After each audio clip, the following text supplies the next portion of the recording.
Hello everybody. In this video, I am going to explain example 1 and example 2 problems which I have shared with you, and also I am also going to discuss the solutions for the said problems. So in this video, I am going to explain the problems relating to set off of losses. Before that, let me brush up what I have discussed in the previous video. See, in order to compute gross total income, you require 5 heads of income. Section 15, income from salary. Section 22, income from house property. Section 28, income from business or profession.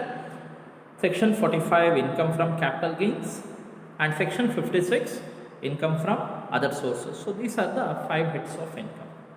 And let me also brush up the rules pertaining to set off of losses under 5 heads of income. Now coming to income from salary, remember the students as well as viewers, income from ಸ್ಯಾಲ್ರಿಲಿ ಯಾವಾಗಲೂ loss ಬರಲ್ಲ, ಒಂದು ನಿಲ್ಲಿರುತ್ತೆ ಅಥವಾ income from salary amount will be there. Moving to income from house property, mainly there are two types of house properties for income tax purpose. One is self-occupied house property. Second one is let-out house property. Self-occupied house property ಯಾವುದು ಅಂತ ಹೇಳಿದ್ರೆ SSC ಯಾವ ಮನೇಲಿ ಇರ್ತಾನೆ that is self-occupied. ಯಾವ ಮನೆನ ರೆಂಟಿಗೆ ಕೊಟ್ಟಿರ್ತಾನೆ ನಾನು ಲೆಟ್-ಔಟ್ ಹೌಸ್ ಪ್ರಾಪರ್ಟಿ ಅಂತ ಕರಿತೀವಿ. So if there are two houses, ಒಂದು ಹೌಸಿಂದ ಲಾಸ್ ಆಗಿತ್ತು ಅಂತ ಹೇಳಿದ್ರೆ ಇನ್ನೊಂದು ಹೌಸಿನ ಪ್ರಾಫಿಟ್ಟಿಂದ ಅದನ್ನ ಅಡ್ಜಸ್ಟ್ ಮಾಡ್ಬೋದು. ಇರೋದೇ ಒಂದು ಮನೆ ಅಂತ ಆದರೆ under house property if on SSC has only one house, ಅದರಿಂದ ಲಾಸ್ ಆಯಿತು ಅಂತ ಹೇಳಿದ್ರೆ, ಈಗ ಒಂದೇ ಮನೆ ಇದೆ, ಈಗ ಆ ಮನೆಯಿಂದ ಲಾಸ್ ಆಯಿತು ಅಂತ ಹೇಳಿದ್ರೆ ಈಗ ಹೌಸ್ ಪ್ರಾಪರ್ಟಿ ಅಂಡರ್ ಸೆಕ್ಷನ್ 22 ಏನಾಗುತ್ತೆ ಅಂತ ಹೇಳಿದ್ರೆ ನೆಗೆಟಿವ್ ಬರುತ್ತೆ, ಲಾಸ್ ಫ್ರಮ್ ಹೌಸ್ ಪ್ರಾಪರ್ಟಿ. ಬೇರೆ ಯಾವುದೇ ಇನ್ಕಮ್ಸ್ ಇಲ್ಲ, ಹಾಗೆ ಲಾಸ್ ಫ್ರಮ್ ಹೌಸ್ ಪ್ರಾಪರ್ಟಿ. ಈಗ ಏನು ಮಾಡ್ಬೋದು as per set off rules, when loss under one head cannot be set off within the same head. ಅಂದರೆ ಯಾವ ಹೆಡ್ಡಲ್ಲಿ ಲಾಸ್ ಆಗಿರುತ್ತೆ ಆ ಹೆಡ್ಡಲ್ಲಿ ಯಾವುದೇ ಇನ್ಕಮ್ ಇಲ್ಲ ಅಂತ ಹೇಳಿದ್ರೆ ನೆಕ್ಸ್ಟ್ ನಾವೇನು ಮಾಡ್ಬೋದು ಅಂದರೆ the loss from one head can be set off against the income from other heads. ಅಂದರೆ ಆ ಹೆಡ್ಡಲ್ಲಿ ಲಾಸ್ ಆಗಿರುವಂಥ ಏನು ಲಾಸ್ ಇನ್ಕಮ್ ಮಾಡಿ SSC ಆದನು ಅದನ್ನ ಬೇರೆ ಹೆಡ್ ಆಫ್ ಇನ್ಕಮಿಂದ ಸೆಟ್ ಆಫ್ ಮಾಡ್ಬೋದು. ಈಗ income from house property loss ಇದೆ ಅಂತ ತಿಳ್ಕೊಳ್ಳಿ, ನಾನು ಹೇಳಿದೆ ಒಂದು ಮನೆ ಇದೆ ಅದರಿಂದ ಲಾಸ್ ಆಯಿತು ಅಂತ ಹೇಳಿದ್ರೆ, ಸೊ ಅವಾಗ ಏನಾಗುತ್ತೆ ಅಂತ ಹೇಳಿದ್ರೆ that loss can be set off against other heads of income. ಸ್ಯಾಲ್ರಿಯಿಂದ ಅಡ್ಜಸ್ಟ್ ಮಾಡ್ಬೋದು if salary income is or income from business or it may be from capital gains or against other ಸೋರ್ಸಿಂದನೇ adjust ಮಾಡ್ಬೋದು. But the basic principle what you are suppose to remember in respect of income from other sources, no losses can be set off against casual income. ಯಾವುದೇ ಲಾಸಸ್ನ casual income against ಆಗಿ set off ಮಾಡಲಿಕ್ಕಾಗಲ್ಲ. So what are these casual incomes like lottery, bettings, card games, horse races, betting of any sort, ಯಾವುದೇ ರೀತಿಯಾದ betting ಆಗಿರ್ಬೋದು, ಇದೆಲ್ಲ casual income ಅಂತ ಕರಿತೀವಿ. ಕ್ಯಾಶುವಲ್ ಇನ್ಕಮ್ ಅಗೇನ್ಸ್ಟ್ ಆಗಿ ಯಾವುದೇ ಲಾಸಸ್ನ ಸೆಟ್ ಆಫ್ ಮಾಡೋಕ್ಕಾಗಲ್ಲ. And one thing you have to remember in case of income from house property is when there is loss from house property ಅಂಡರ್ಲಿ ಸೆಕ್ಷನ್ 22 ಅಂಡರ್ ಲಾಸ್ ಬಂತು ಅಂತ ಹೇಳಿದ್ರೆ you can set off against other heads of income set off ಮಾಡ್ಬೋದು, but maximum 2 lakh. So this rule you have to remember. The loss from house property can be set off against any head of income. You can set off against salary income or income from business or income from capital gains or income from other sources to a maximum of 2 lakh. 2 lakh ಮಾತಾಡೋದ್ರಿಂದ ಜಾಸ್ತಿ ಮಾಡಲಿಕ್ಕಾಗಲ್ಲ. Now the next head is section 28, income from business. So for income tax purpose the business has been classified into two types. One is speculative business, non-speculative business. Speculative ಬಿಸ್ನೆಸ್ಸಿಂದ loss ಆಯಿತು ಅಂತ ಹೇಳಿದ್ರೆ ಅದನ್ನ speculative business ಇನ್ಕಮಿಂದನೇ set off ಮಾಡಬೇಕಾಗುತ್ತೆ, ಬೇರೆ ಯಾವ ಇನ್ಕಮಿಂದನೂ ಸೆಟ್ ಆಫ್ ಮಾಡೋಕ್ಕಾಗಲ್ಲ. Remember, the loss from speculation can be set off only against speculation profit or income. Speculation loss ಇದ್ದರೆ ಸ್ಪೆಕ್ಯುಲೇಷನ್ ಇನ್ಕಮಿಂದನೇ ಸೆಟ್ ಆಫ್ ಮಾಡಬೇಕು, ಬೇರೆ ಯಾವ ಇನ್ಕಮಿಂದನೂ ಸೆಟ್ ಆಫ್ ಮಾಡೋಕ್ಕಾಗಲ್ಲ. ಅಲ್ಲಿ ರೆಗ್ಯುಲರ್ ಬಿಸ್ನೆಸ್ ಇದೆ, ಇಲ್ಲ ರೆಗ್ಯುಲರ್ ಬಿಸ್ನೆಸ್ ಇನ್ಕಮಿಂದನೂ ನಾವು ಸೆಟ್ ಆಫ್ ಮಾಡಲಿಕ್ಕೆ ಆಗಲ್ಲ, ಅದರಿಂದನೇ ನಾವು ಸೆಟ್ ಆಫ್ ಮಾಡಬೇಕಾಗುತ್ತೆ. Next is, if there is non-speculative business loss. Non-speculative business loss ಇದ್ದರೆ ಅಂದರೆ like cloth business, hardware business, ಈ ರೀತಿಯಾದ ನಾನ್ ಸ್ಪೆಕ್ಯುಲೇಟಿವ್ ಲಾಸ್ ಇತ್ತು ಅಂತ ಹೇಳಿದ್ರೆ ಅವಾಗ non speculative business loss can be set off against speculation ಪ್ರಾಫಿಟಿಂದನೂ ಸೆಟ್ ಆಫ್ ಮಾಡ್ಬೋದು. ಹಾಗೆ ರೆಗ್ಯುಲರ್ ಬಿಸ್ನೆಸ್ ಪ್ರಾಫಿಟಿಂದನೂ ಸೆಟ್ ಆಫ್ ಮಾಡ್ಬೋದು. ರೆಗ್ಯುಲರ್ ಬಿಸ್ನೆಸ್ ಅಂತ ಹೇಳಿದ್ರೆ non speculative business itself is regular business. In case say for example loss from cloth ಬಿಸ್ನೆಸ್ಸಿಂದ loss ಆಯಿತು. ಈಗ ಅಂಡರ್ ಸೆಕ್ಷನ್ 28 ಇನ್ಕಮ್ ಫ್ರಮ್ ಬಿಸ್ನೆಸ್ಸಲ್ಲಿ ನೀವು ತೋರಿಸ್ತೀರ loss from cloth business 1 lakh ಅಂತ. ಈಗ ಅಲ್ಲಿ ಬೇರೆ ಯಾವುದೇ ಪ್ರಾಫಿಟ್ ಇಲ್ಲ, ನಾನ್ ಸ್ಪೆಕ್ಯುಲೇಟಿವ್ ಬಿಸ್ನೆಸ್ಸಿಂದ ಪ್ರಾಫಿಟ್ ಇಲ್ಲ, ಸ್ಪೆಕ್ಯುಲೇಷನ್ ಪ್ರಾಫಿಟ್ ಇಲ್ಲ. ಓಕೆ, ಅಲ್ಲಿಗೆ ಅಂಡರ್ ಸೆಕ್ಷನ್ 28 ಏನಾಯ್ತು ಅಂದರೆ 1 lakh rupees ಲಾಸ್ ಆಯಿತು. The loss from business or any loss under the head income from business ಹೆಡ್ಡಲ್ಲಿ ಲಾಸ್ ಆಯಿತು ಅಂತ ಹೇಳಿದ್ರೆ ನೀವು ಯಾವ ಹೆಡ್ ಆಫ್ ಇನ್ಕಮಿಂದನೂ ಸೆಟ್ ಆಫ್ ಮಾಡ್ಬೋದು except income from salary. Business loss ಇತ್ತಂದರೆ ಸ್ಯಾಲ್ರಿ ಇನ್ಕಮಿಂದ ಸೆಟ್ ಆಫ್ ಮಾಡೋಕ್ಕಾಗಲ್ಲ, ಹೌಸ್ ಪ್ರಾಪರ್ಟಿಯಿಂದ ಸೆಟ್ ಆಫ್ ಮಾಡ್ಬೋದು, ಕ್ಯಾಪಿಟಲ್ ಗೇನ್ಸಿಂದನೂ ಸೆಟ್ ಆಫ್ ಮಾಡ್ಬೋದು, ಅದರ್ ಸೋರ್ಸಿಂದನೂ ಸೆಟ್ ಆಫ್ ಮಾಡ್ಬೋದು. Income from capital gains, once again there are two types of capital gains. One is long term capital gain, other one is short term capital gain. Long term capital loss ಆಯಿತು ಅಂತ ಹೇಳಿದ್ರೆ, if there is long term capital loss, remember the rule, long term capital loss can be set off only against long term capital gain. Long term capital loss ನ long term capital gain ಇಂದನೇ set off ಮಾಡ್ಬೋದು, short term capital gain ಇಂದ ಇಲ್ಲ. Only one option is there. If there is long term loss, it can be set off against long term capital gain only. When it comes to short term capital loss can be set off against short term capital gain. Short term capital loss ಇದ್ದರೆ short term capital gain ಇಂದ set off ಮಾಡಬೇಕಾಗುತ್ತೆ. If there is no short term capital loss, then you can set off against long term capital gain. Short term capital gain ಇಲ್ಲ ಅಂತ ಹೇಳಿದ್ರೆ ಅವಾಗ long term capital gain ಇಂದ set off ಮಾಡ್ಬೋದು. Short term capital loss ಗೆ you have got two options. One is first short term capital gain, next is long term capital gain. But when it comes to long term capital loss, only one option is there. Long term capital loss can be set off only against long term capital gain. Coming to income from other sources. Under income from other sources, you will show casual incomes and interest on government securities, interest on bank FD, agriculture income ಈ ರೀತಿ ಎಲ್ಲ ತೋರಿಸ್ತಾ ಹೋಗ್ತೀರಾ. Rule ಏನು ಹೇಳುತ್ತೆ ಅಂದರೆ loss from casual source cannot be set off. ಅಂದರೆ ಈ ಕ್ಯಾಶುವಲ್ ಸೋರ್ಸಿಂದ ಏನಾದ್ರು ಲಾಸ್ ಆಯ್ತು ಅಂದರೆ ಲಾಟ್ರಿಯಿಂದ ಲಾಸ್ ಆಯಿತು, if there is loss from card games, loss from horse race, ಬೆಟ್ಟಿಂಗಿಂದ ಲಾಸ್ ಆಯಿತು, ಅದನ್ನ ಸೆಟ್ ಆಫ್ ಮಾಡೋ ಹಾಗೆ ಇಲ್ಲ, ಯಾವ ಹೆಡ್ ಆಫ್ ಇಂದನೂ ಸೆಟ್ ಆಫ್ ಮಾಡೋಕ್ಕಾಗಲ್ಲ. ಲಾಟ್ರಿ ಇನ್ಕಮ್ 1 lakh ಇದೆ, ಲಾಟ್ರಿ ಲಾಸ್ 50,000 ಇದೆ ಅಂತ ಹೇಳಿದ್ರೆ okay, there is lottery income of 1 lakh, so let me set of lottery loss of 50,000 with 1 lakh. ಅಂದರೆ 50,000 ಲಾಟ್ರಿ ಲಾಸ್ ಏನಿದೆ ಅದು ಲಾಟ್ರಿ ಇನ್ಕಮಿಂದನೇ ಸೆಟ್ ಆಫ್ ಮಾಡುವ ಅಂತ ಹೇಳ್ಬಿಟ್ಟು you cannot do that students. Rules are rules, and rules are prescribed by the income tax authorities or income tax act. So what it states is loss from casual source cannot be set off. ಹಾಗೆ ಯಾವ ಲಾಸಸ್ನು ನೀವು casual income ಜೊತೆ set off ಮಾಡೋಕ್ಕಾಗಲ್ಲ. ಅದು ಯಾವುದೇ loss ಆಗಿರ್ಬೋದು casual income ಜೊತೆ you cannot set off. So in my previous video had explain so what are these casual incomes, ಯಾವುದೆಲ್ಲ ಕ್ಯಾಶುವಲ್ ಇನ್ಕಮ್ಸ್ ಅಂತ ನಾನು ನಿಮಗೆ ಹೇಳಿದ್ದೆ. ಹಾಗೆ ಆ casual incomes like lottery, next is card games, horse races, race horses, or it can be any an SSC involved in racing, horse race ಅಲ್ಲಿ involve ಆಗ್ಯಾನ ಅಂತ ಹೇಳಿದ್ರೆ if any income is earned, so those are all considered as casual income. ಅದರ against ಆಗಿ ಯಾವುದೇ ಲಾಸಸ್ನ set of ಮಾಡಲಿಕ್ಕೆ ಆಗಲ್ಲ. ನೆಕ್ಸ್ಟ್ ಇಸ್ ಬಟ್ ಇಲ್ಲಿ ಒಂದು ಲಾಸ್ನ ನೀವು ಜ್ಞಾಪಕ ಇಟ್ಕೊಬೇಕಾಗುತ್ತೆ, loss from the activity of owning and maintaining race ಹಾರ್ಸಸ್ನ ಅವನು ಒಬ್ಬ SSC ನೋಡ್ಕೊಳ್ತಾ ಇದ್ದಾನೆ, ಅದನ್ನ ಮೇಂಟೈನ್ ಮಾಡ್ತಾ ಇದ್ದಾನೆ ಅಂತ ಹೇಳಿದ್ರೆ ಆ ರೀತಿ ಬಿಸ್ನೆಸ್ಸಿಂದ ಲಾಸ್ ಆದರೆ ಅದೇ ಬಿಸ್ನೆಸ್ಸಿಂದನೇ ಅವನಿಗೆ ಪ್ರಾಫಿಟ್ ಆಗಿದ್ದರೆ, ಅಂದರೆ ಸೇ ಫಾರ್ ಎಕ್ಸಾಂಪಲ್ 2 ಬಿಸ್ನೆಸ್ ಇದೆ, ಒಂದು ಉಡುಪಿಲಿ ಅವ್ನು ಹಾರ್ಸ್ ರೇಸ್ನ ಮೇಂಟೈನ್ ಮಾಡ್ತಾ ಇದ್ದಾನೆ, ಆ ಬಿಸ್ನೆಸ್ ಇದೆ. ಕಾರ್ಕಳದಲ್ಲಿ ಅವ್ನು once again is owning and maintaining race horses. ಅಲ್ಲಿ ಉಡುಪಿಲಿ 1 lakh rupees ಆ ಬಿಸ್ನೆಸ್ಸಿಂದ ಪ್ರಾಫಿಟ್ ಆಗಿದೆ, ಸೇಮ್ ಬಿಸ್ನೆಸ್ ಕಾರ್ಕಳದಲ್ಲಿ ಇದೆ, ಹಿ ಹ್ಯಾಸ್ ಇನ್ಕರ್ಡ್ 70,000 ಲಾಸ್. ಅವಾಗ ಈ 70,000 ಲಾಸ್ ಏನಿದೆ from owning and maintaining race horses can be set off against another same type of business. ಅದೇ ರೀತಿ ಬಿಸ್ನೆಸ್ ಇರಬೇಕು, ಅದರಿಂದ ಅಡ್ಜಸ್ಟ್ ಮಾಡ್ಬೋದು. ಈಗ ಉಡುಪಿಲಿ ಅದೇ ರೀತಿ ಬಿಸ್ನೆಸ್ ನಡೆಸ್ತಾ ಇದ್ದಾನೆ, from that income he can deduct this loss of 70,000. So in case ಎಲ್ಲಾದರೂ ಅವನಿಗೆ ಬರೀ loss from owning and maintaining race horses ಅಷ್ಟೇ ಇದೆ. ರೇಸ್ ಹಾರ್ಸಸ್ನ ಮೇಂಟೈನ್ ಮಾಡೋದು ಮತ್ತು ಅದನ್ನ ನೋಡ್ಕೊಳ್ತಾ ಇದ್ದಾನೆ, ಅದರಿಂದ ಲಾಸ್ ಆಗಿದೆ.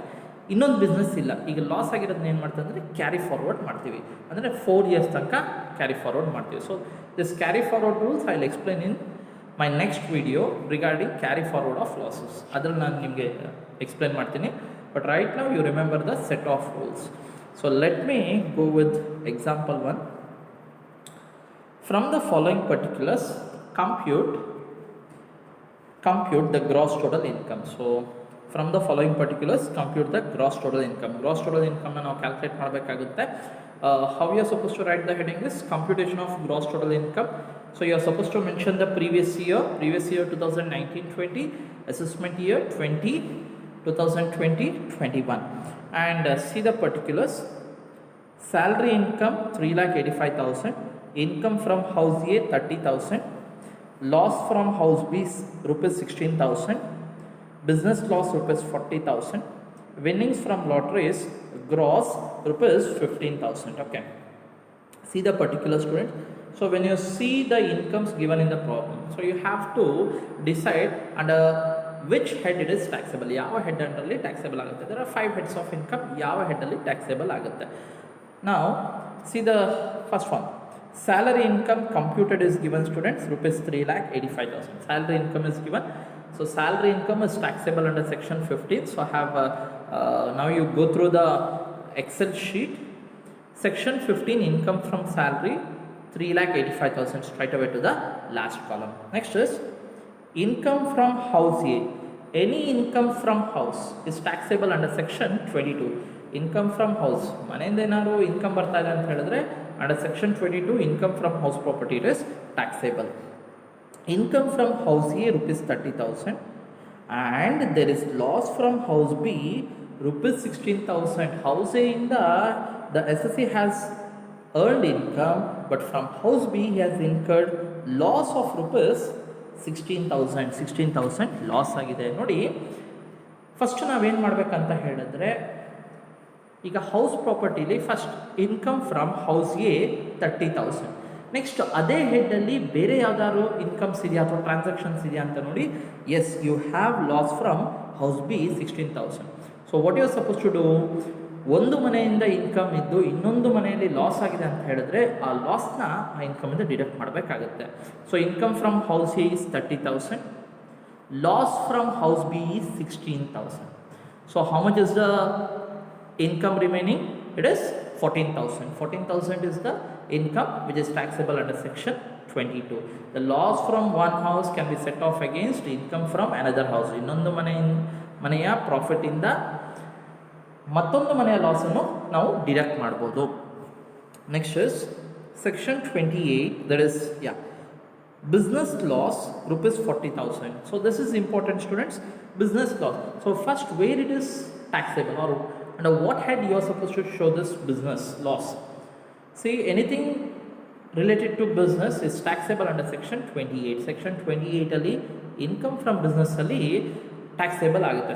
Under section 28, income from business, whether it is income from business or business loss, it is business loss ಆಗಿದೆ ಸ್ಟೂಡೆಂಟ್. ಸೊ ಈಗ loss from business 40,000 is there. ನೋಡಿ, ಫಸ್ಟ್ ನೀವೇನು ಮಾಡಬೇಕಾಗುತ್ತೆ ಅಂದರೆ ಆ ಹೆಡ್ಡಲ್ಲಿ ಬೇರೆ ಯಾವ್ದಾದ್ರು ಇನ್ಕಮ್ಸ್ ಇದೆಯಾ ಅಂತ ನೋಡಬೇಕಾಗುತ್ತೆ. Under income from business, see whether there are any incomes. ಯಾವುದೆಲ್ಲ ಪಾಸಿಬಿಲಿಟಿ ಇದೆ ಅಂತ ಹೇಳಿದ್ರೆ 2 types of businesses are there students. One is speculative business and non speculative business.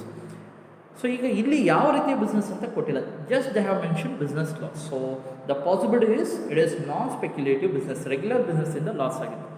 What the rule states is, if there is loss from non speculative business, non speculative ಬಿಸ್ನೆಸ್ಸಿಂದ loss ಆದರೆ non speculative business ಪ್ರಾಫಿಟ್ಟಿಂದ deduct ಮಾಡ್ಬೋದು ಅಂತ ಹೇಳ್ತಾರೆ, ಅಥವಾ set off ಮಾಡ್ಬೋದು ಅಂತ ಹೇಳಿದ್ರೆ. ಅಂದರೆ if there is regular business loss that can be set off against income from regular business ಇನ್ಕಮಿಂದನೇ ರೆಗ್ಯುಲರ್ ಬಿಸ್ನೆಸ್ ಲಾಸ್ನ ಸೆಟ್ ಆಫ್ ಮಾಡ್ಬೋದು. Okay, there is no income from regular business. ನಾವು you see whether there is speculation business ಇದೆಯಾ, ಪ್ರಾಬ್ಲಮಲ್ಲಿ ಎಲ್ಲರೂ ಕೊಟ್ಟಿಯಾರ ಅಂತ ನೋಡಿ. Speculation profit, regular business loss can be set off against regular business income as well as speculation income. Speculation business income ಇಂದನೂ ನಾವು regular business ಲಾಸ್ನ ಸೆಟ್ ಆಫ್ ಮಾಡ್ಬೋದು. ಹಾಗೆ ರೆಗ್ಯುಲರ್ ಬಿಸ್ನೆಸ್ ಕ್ಲಾಸ್ನ ರೆಗ್ಯುಲರ್ ಬಿಸ್ನೆಸ್ ಇನ್ಕಮಿಂದನೂ ಸೆಟ್ ಆಫ್ ಮಾಡ್ಬೋದು. 2 options are they. ನಾವು coming to this here, under business income ಯಾವುದೇ ಇನ್ಕಮ್ಸ್ ಇಲ್ಲ ಸ್ಟೂಡೆಂಟ್ಸ್. ಹಾಗಾಗಿ ಏನು ಮಾಡಬೇಕಾಗುತ್ತೆ ಅಂದರೆ, ನೆಕ್ಸ್ಟ್ ನೀವೇನು ಪಾಸಿಬಿಲಿಟಿ ನೋಡಬೇಕಂದ್ರೆ, when the loss cannot be set off against a same head. ಅಂದರೆ ಈಗ ನಾವು ಯಾವ ಹೆಡ್ ಬಗ್ಗೆ ಡಿಸ್ಕಸ್ ಮಾಡ್ತಾ ಇರೋದಂದರೆ, we are discussing regarding income from business. ಈ ಹೆಡ್ ಅಂಡರಲ್ಲಿ ಒಂದೇ ಟ್ರಾನ್ಸಾಕ್ಷನ್ ಇರೋದು, that is loss from business. When the loss cannot be set off within the same head, then it can be set off against other heads of income. ಬೇರೆ head of ಇನ್ಕಮಿಂದ set off ಮಾಡ್ಬೋದು. ಹಾಗಾಗಿ ಈಗ business loss ಏನಿದೆ, ಇದನ್ನ ಬೇರೆ head of ಇನ್ಕಮಿಂದ ನೀವು set off ಮಾಡಬೇಕಾಗುತ್ತೆ. ಬೇರೆ ಹೆಡ್ ಆಫ್ ಇನ್ಕಮ್ ಅಂದರೆ, other than business income you have 4 heads. One is income from salary, income from house property, income from capital gains, income from other sources. Income from other sources, ಇವು 4 heads of income ಇದೆ. Okay, what's the rule actually is, the business loss cannot be set off against income from salary. Business ಲಾಸ್ನ salary ಇನ್ಕಮಿಂದ set off ಮಾಡೋಕ್ಕಾಗಲ್ಲ. So ಹಾಗಾಗಿ we have 3,85,000 as income from salary, but ಈ 40,000 ಏನಿದೆ ಅಲ್ಲ, ಅದನ್ನ salary ಇನ್ಕಮಿಂದ ಸೆಟ್ ಆಫ್ ಮಾಡೋಕ್ಕಾಗಲ್ಲ. This is the rule. ಹಾಗಾಗಿ ನಮ್ಗೆ ಯಾವುದು ಉಳಿಯುತ್ತೆ ಅಂತ ಹೇಳಿದ್ರೆ, ಇನ್ನು ಇನ್ಕಮ್ ಫ್ರಮ್ ಹೌಸ್ ಪ್ರಾಪರ್ಟಿ ಉಳಿಯುತ್ತೆ, ಕ್ಯಾಪಿಟಲ್ ಗೇನ್ಸ್ ಉಳಿಯುತ್ತೆ, ಅದರ್ ಸೋರ್ಸಸ್ ಇದೆ ಸೆಟ್ ಆಫ್ ಮಾಡಲಿಕ್ಕೆ. ಓಕೆ, ನಾವು you C the income from house property. Income from house property ಎಷ್ಟಿದೆ ಅಂತ ನೋಡಿ, you have 14,000. So business loss is 40,000. So here there is income from house property 14,000 ಇದೆ. So that 40,000, out of 40,000, 14,000 is set off against income from house property. Income from house property ಜೊತೆಗೆ adjust ಮಾಡಿದ್ವಿ. ಇನ್ನು ಎಷ್ಟು ಉಳಿತು loss ಅಂತ ಹೇಳಿದ್ರೆ, business ಲಾಸ್ನ house property income ಜೊತೆ ಸೆಟ್ ಆಫ್ ಮಾಡಿ ಎಷ್ಟು ಉಳಿಯುತ್ತೆ ಅಂತ ಹೇಳಿದ್ರೆ 26,000 ಉಳಿಯುತ್ತೆ ಸ್ಟೂಡೆಂಟ್ಸ್, ಬಿಸ್ನೆಸ್ ಲಾಸ್. ನೆಕ್ಸ್ಟ್ ಬೇರೆ ಹೆಡ್ ಆಫ್ ಇನ್ಕಮಿಂದ ಸೆಟ್ ಆಫ್ ಮಾಡ್ಬೋದು ಅಂತ ನೋಡಿ. See the problem, capital gains ಅಂಡರಲ್ಲಿ ಯಾವ್ದಾದ್ರು ಇನ್ಕಮ್ಸ್ ಇದೆ ಅಂತ ನೋಡಿ. Long term capital gain or short term capital gain ಆ ರೀತಿದು ಯಾವುದೂ ಇಲ್ಲ. ನೆಕ್ಸ್ಟ್ ಅದರ್ ಸೋರ್ಸಸ್ಸಿಂದ ಅಡ್ಜಸ್ಟ್ ಮಾಡ್ಬೋದು ಅಂತ ನೋಡಿ. Just go through the problem. Winnings from lotteries is there 15,000. Winnings from lotteries is taxable under section 56 under income from other sources. Income from other sources ಅಲ್ಲಿ income from lotteries or winnings from lotteries taxable ಆಗುತ್ತೆ. So ಈಗ 26,000 loss ಉಳಿದಿದೆ. there is no income under the head capital gains. Other ಸೋರ್ಸಲ್ಲಿ adjust ಮಾಡ್ಬೋದಾ ಅಂತ ನೋಡಿದ್ರೆ, there is only one income, winnings from lotteries.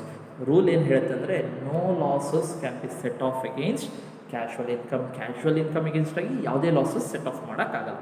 ಹಾಗಾಗಿ ಈ 26,000 ಏನಿದೆ ಅಲ್ಲ, it will be carried forward to next assessment year. ಏನು ಮಾಡ್ತೀವಿ ಅಂತ ಹೇಳಿದ್ರೆ, ಈ ವರ್ಷ ನಮ್ಗೆ ಅಡ್ಜಸ್ಟ್ ಮಾಡೋಕ್ಕಾಗಿಲ್ಲ. So what we are going to do is, we are going to carry forward this 26,000. I hope you can understand students. First ನಾವೇನು ಮಾಡಬೇಕು, ಆ ಹೆಡ್ಡಲ್ಲಿರುವಂತಹ ಎಲ್ಲ ಇನ್ಕಮ್ಸ್ ಬರ್ಕೊಬೇಕಾಗುತ್ತೆ. ಈಗ ಬಿಸ್ನೆಸ್ ಇನ್ಕಮಿಗೆ ಬಂದರೆ ಫಸ್ಟು ನೀವು ಟ್ರಾನ್ಸಾಕ್ಷನ್ಸ್ ನೋಡಬೇಕು. ಫಸ್ಟು ಬಿಸ್ನೆಸ್ಗೆ ಸಂಬಂಧಪಟ್ಟಾಗ ಯಾವ್ದಾದ್ರು ಇನ್ಕಮ್ಸ್ ಇದೆಯಾ ಅಂತ ನೋಡಬೇಕಾಗುತ್ತೆ. ನೆಕ್ಸ್ಟ್ ಅದರಿಂದ ಲಾಸ್ನ, ಬಿಸ್ನೆಸ್ ಲಾಸ್ ಇದ್ದರೆ ಡಿಡಕ್ಟ್ ಮಾಡಬೇಕು. ಈಗ under business income you have 2 possibilities. One is speculation business, the other one is regular business. Speculation profit loss ಇದ್ದರೆ ಒಂದೇ ಆಪ್ಷನ್ ಇರೋದು, speculation loss can be set off against speculation profit only. Speculation ಲಾಸ್ನ speculation ಪ್ರಾಫಿಟ್ಟಿಂದನೇ set off ಮಾಡಬೇಕಾಗುತ್ತೆ. But when it comes to regular business can be set off against, regular business loss can be set off against regular business profit. Regular business ಪ್ರಾಫಿಟ್ಟಿಂದ set off ಮಾಡ್ಬೋದು. Second option ಯಾವುದು ಅಂತ ಹೇಳಿದ್ರೆ, speculation ಪ್ರಾಫಿಟ್ಟಿಂದನೂ set off ಮಾಡ್ಬೋದು. ಈಗ ಯಾವುದೂ ಇಲ್ಲಪ್ಪ ಈ ಪ್ರಾಬ್ಲಮಲ್ಲಿ ನೋಡಿ, there is no regular business profit, no speculation profit. ಅವಾಗ ಏನು ಮಾಡ್ತೀವಿ ಅಂದರೆ, ಬೇರೆ ಹೆಡ್ಸ್ ಆಫ್ ಇನ್ಕಮಿಂದ ಸೆಟ್ ಆಫ್ ಮಾಡಬೇಕಾಗುತ್ತೆ.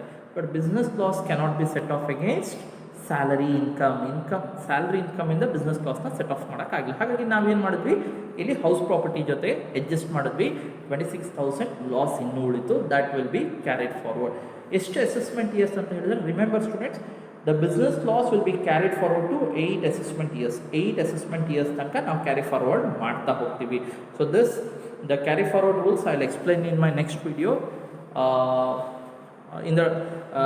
It relates to the topic carry forward of losses. Next is, there is no income from capital gain students. Next, under income from other sources you have winnings from lotteries, gross anta kottiyare. See, always the winnings from lotteries or interest on securities, these are to be grossed up. ಏನು ಹೇಳಿಲ್ಲ ಅಂದರೆ, you have to consider as gross. If net is given, you have to gross it up students. ಹೇಗೆ gross up ಮಾಡ್ತೀವಿ ಅಂದರೆ, 100 divided by 70. If the amount given is 10,000, if it is net income into 100 divided by 70. In this way we are going to gross up, but here it is given as gross. ಅದನ್ನ ನೀವು gross up ಮಾಡಬೇಕಂತೇನಿಲ್ಲ, ಅದನ್ನೇ direct ಆಗಿ ತೊಗೊಳ್ಳಿ. So the gross total income comes to 4 lakh rupees. I hope you have understood the problem.